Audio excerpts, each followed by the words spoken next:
Magandang araw po sa inyong lahat. Narito na po ang pinakalitis nating update sa magiging lagay ng panahon sa ating bansa ngayong araw ng Huwebes, October 9, 2025.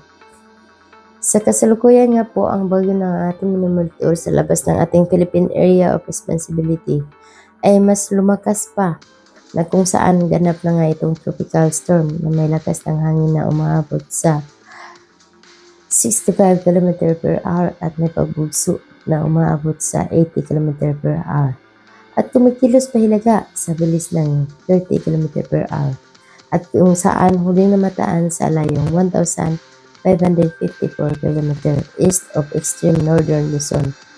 Makikita natin ito sa may boundaries ng ating Philippine Area of Responsibility. Sa mga susunod na oras, posible na nga po itong pumagpasok ng ating Philippine Area of Responsibility at tatawagin natin sa local name na Bagyong Kidan. At makikita din natin sa pagpasok nitong mabilis lang din ito makakalabas. Kaya kahit nasa loob na ito ng ating Philippine Area of Responsibility ay wala itong direktang epekto sa ating bansa. Ngunit dahil sa hinihilan niya ang hanging easterlies at tinutulak niya sa may silangang bahagi ng ating bansa na siyang pagsasalubong ng hanging easterlies at hanging amihan at lumilikha ng shear line. Ang shear line dito, nagkakasalubong ang dalawang hangin na nagkakaroon ng localized thunderstorm, kaya tinatawag po itong shear line, na kung saan kapag natapatan po kayo ng shear line, magkakaranas po kayo ng maulap na papawirin at mga kalat-kalat na pagulan, na kung saan nga po makikita nga po natin ang shear line sa hilaga ng ating bansa. Kaya naman, inasahan natin ngayong araw na bahagyang maulap na papawirin sa may hilagang Luzon dahil sa epekto ng shear line or pagsasalubong ng hanging amihan at ng hanging easterlies. Samantala, bukod nga rito sa shear line, nagkakasalubong din ang hanging amihan at ng hanging habagat at lumikha din ng thunderstorm na siyang mararanasan natin ngayong umaabot sa Visayas at Mindanao na mga localized thunderstorm na inyong makikita sa pinaka-latest satellite image natin.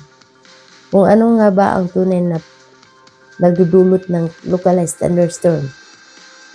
Nakapansin-pansin pa rin ang pagsasalubong ng hanging habagat at ng amihan.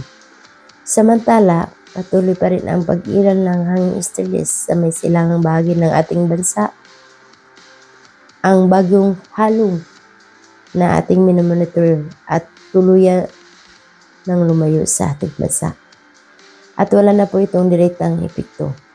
At hindi na po sakop ng ating Tropical Cyclone Information Domain. Samantala, ang nakikita niyo pong hangin na nanggagaling sa Timog Mindanao ay hanging easterlies pa po yan, na kung saan malayo po ang epekto ng hanging easterlies at hinila naman ang bagyong Nakri. Ang tinatawag nating Nakri ay bagyong ating minomonitor na papasok sa ating Philippine Area of Responsibility, na kung saan pinangalanan ito sa international name na Nakri. At yan nga po ang nagbibigay sa ating mga pag-ulan na inyong mararanasan na maulap na papawirin at kalat-kalat na pag-ulan. Tulog po nga ng weather system ng ating bansa na patuloy na umiiral, kaya nga po maging alerto nga po tayo sa mga biglaang buhos ng pag-ulan, lalo na sa hilagang Luzon at Palawan, Visayas at Mindanao, dahil nga po dito sa mga weather system na patuloy na umiiral. At para naman sa magiging lagay ng ating karagatan, sa kasalukuyan wala po tayong nakataas na gale warning sa kahit anong baybayin ng ating bansa. Ngunit, iba yung pag-iingat nga pa rin po sa mga nais pumalaot para na rin sa ating kaligtasan.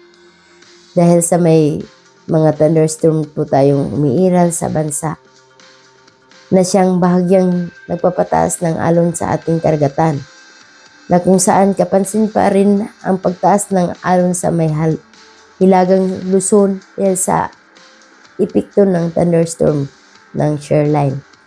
at ng paghila sa bagyong Nakri sa hangin easterlies na nagmumula sa Timog Mindanao. Iba yung pag-iingat, mga kababayan, and God bless us all. At para maging updated, mag-subscribe po kayo sa aming YouTube channel para ma-notify po kayo sa mga bagyong update ulat panahon.